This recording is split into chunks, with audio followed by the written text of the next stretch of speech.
say a prayer on our food and for this event, for this evening, before we continue.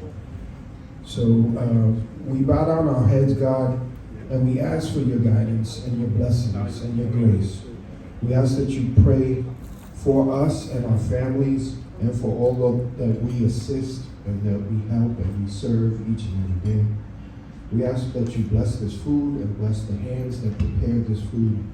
We ask that you continue to guide us on every step of our journey so that we can serve others, to bring people together, to bring diversity, equity, inclusion, and justice to all, and to allow us to serve you, God, so that we can help our families, help our friends, and help those in need. And this we ask in God's name. Serve yourself, Commissioner. We would like you to say a couple of words. We would like to give her a round of applause, please, and welcome her. And thank you for your service and your leadership.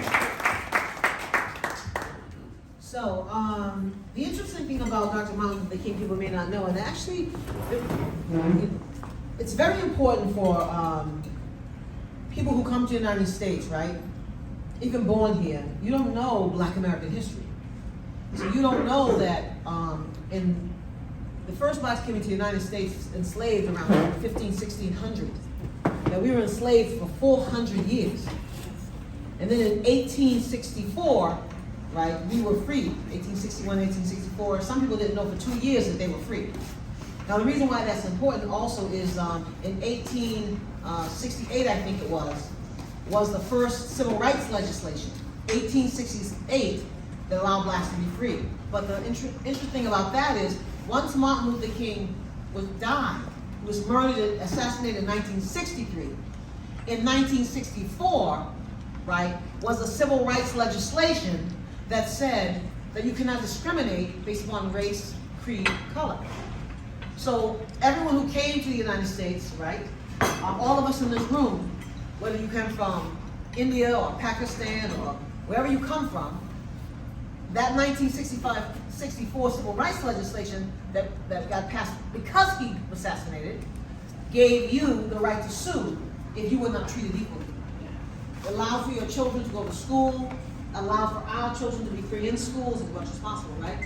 And so that's an interesting thing about it. It's not just the words and the speeches that he gave, it's also the laws that got passed that protects people of color and people of other religions because he was assassinated, because of his work. And that's really the biggest legacy. It's not just his speeches at 39 years old.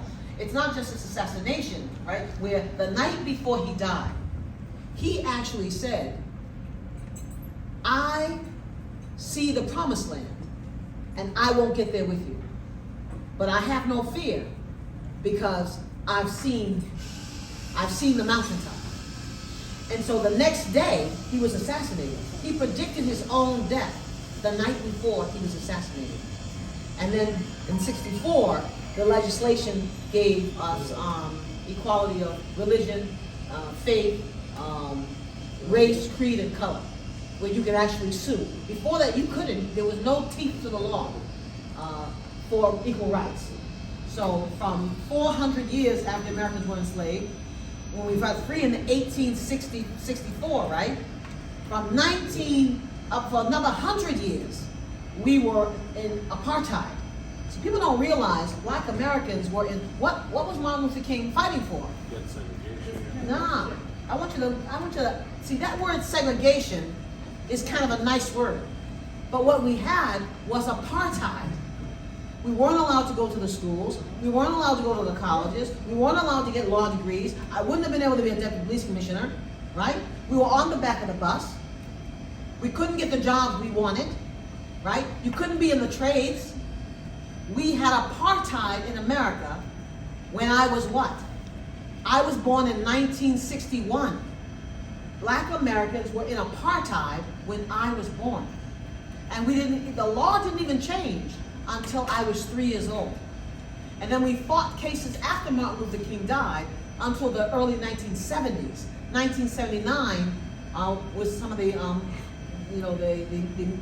greatest cases to give Black Americans rights in America. And that benefited everybody So the 64 civil rights legislation that he helped fight for gave us equality. But did it get equality? No. You had to fight legal cases until the early 70s, another 12 years or more. So that is the significance for immigrants to the United States of Dr. Martin Luther King. Because when we got our rights, you got your rights. When we got our freedom, you got your freedom in America. And so that's the significance. But the thing I'd like you to understand most is, what was he fighting for? He was fighting because black Americans were in apartheid. And people of color, and there's some darker people in this room, you would have been in apartheid also. And that's the legacy of Dr. Martin Luther King. Thank you. Thank you for arranging this, in such a short notice. And thank you very much for all the distinguished guests to be here at this time. And like we all said, whatever Martin Luther King did, we are benefiting from him for whatever he did for us. But now is the time we still see a lot of bigotry, a lot of hatred around us. So this is our duty to work on it. This is our duty to make sure all the minorities are respected, all the minorities have their rights, because there's law on the books, but we have to make sure that it is implemented properly, and everything that around us, everybody have the equal rights. And I still again thank you everybody for being part of this. Thank you very much.